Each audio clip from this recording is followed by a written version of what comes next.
All right, hello. This lesson I'll be discussing on understanding the user interface of payment gateway, and the payment gateway which you are using is the Paystack. Now, in the previous lectures, we discussed about some other, alternatives to Paystack. We talked about Flutterwave. We have other payment gateways. It's called Stripe for accepting international payments. And we're going to be concentrating on Paystack because it's popularly used here in our country, Nigeria. And this is the interface of a Paystack. Now, once you are logged in, remember we already saw how to, create an account and to register a business and then to submit your compliance documents. And after approval, your account will be fully activated to start accepting payments.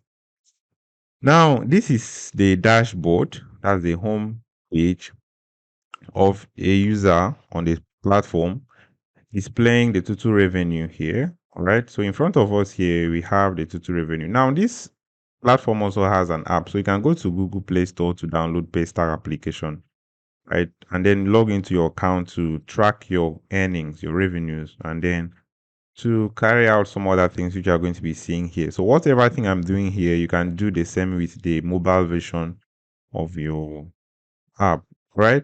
Now, once you are logged in, this is the dashboard. You can filter the information here to display for you your revenue. Now, in the last 90 days, you can display how much you made right here. In, let's say, 30 days ago, you can see how much this user made.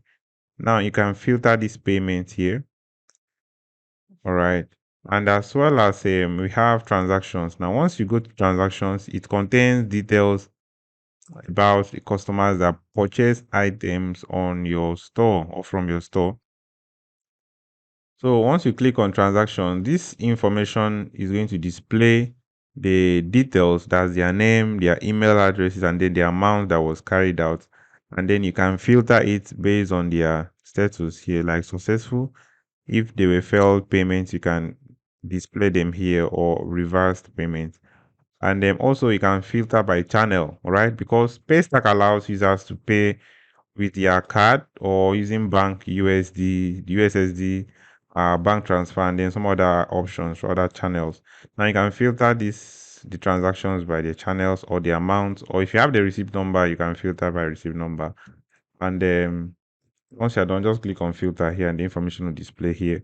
Now you can filter by month, the last 7 days, okay, for the last month, or you can even choose a custom filtering here, right? Maybe within the range of this, maybe from the month of the February till, let's say, month of let's say August. Okay. Now you can see the user here. This is the email address, this is the reference, and then the channel. This is card, and then the date the transaction was made, paid on, then this exact date here. So we have the total number of records here that is going to be displayed here. And you can also export the CSV file here. This is comma separated values. You can let Paystack send it to your email, or you can quickly just download it to carry out further analysis for business insight.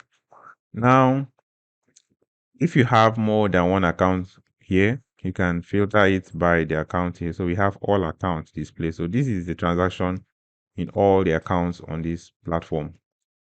All right. We also have customers here. This is the customers option of the menu bar. Once you click on it, you will see your customers on the platform here containing their email addresses, their full names, and then the date that the customers were added. In case you want to import this, and then using maybe any of the email marketing campaign services to remind them of maybe promotional services or products that you're about to give discounts. All right. Now, if there are also refunds, this page is going to be displaying that here. Okay. Then as well as payout, because once your transactions or your payment accumulates, Paystack will be sending this to your bank account, your local bank account. Remember that in our previous lessons, we saw how to add your local bank account to Paystack, right? Within 24 hours, once you receive your payment will be sent to your local bank account. So now this payout page contains all the payouts containing the date, the recipient, the payout amount, and then the amount you actually settled, all right, is going to be displaying on this page. And you can as well export this to CSV format. Now, these are some of the key features or information we are going to be getting from this Paystack. And then we have other important ones like payment pages. Now, using the payment pages, you can create a single page for letting customers buy your product. So it therefore means that you do not need to install this on your e-commerce website. You can just come here to click on add new page, and then maybe you're accepting a one-time payment. You can click on choose one-time payment option here. Or if you are trying to create something like a subscription plan, you can choose the subscription payment to create a page for recurring payments and other subscriptions. Right? Okay, so we are not going to be looking at this, right? It's not part of the class. Now, we can as well come to settings here. The settings option, this is basically for the admins, those that will be handling the Paystack accounts. Now, this is a profile containing the full name. All right. We also have the contact information. Also have the compliance here, right? The compliance document. So this user is verified. Right, we talked about this, how to submit your compliance documents to Paystack for verification of your merchant account. Now, this is where you can add your bank details. So to accept USD payments or to let Paystack settle your USD transactions, you have to add a USD payout account here. And they said USD can currently only be settled into Zenith Bank domiciliary account. So if you don't have Zenith Bank domiciliary account, it will be difficult for you to settle your dollar payment or dollar transactions to your account. So please take note of this. Now you can as well add teams to your account here, your merchant account, by inviting someone here. So just click on invite them, the person's email address, then you choose a role.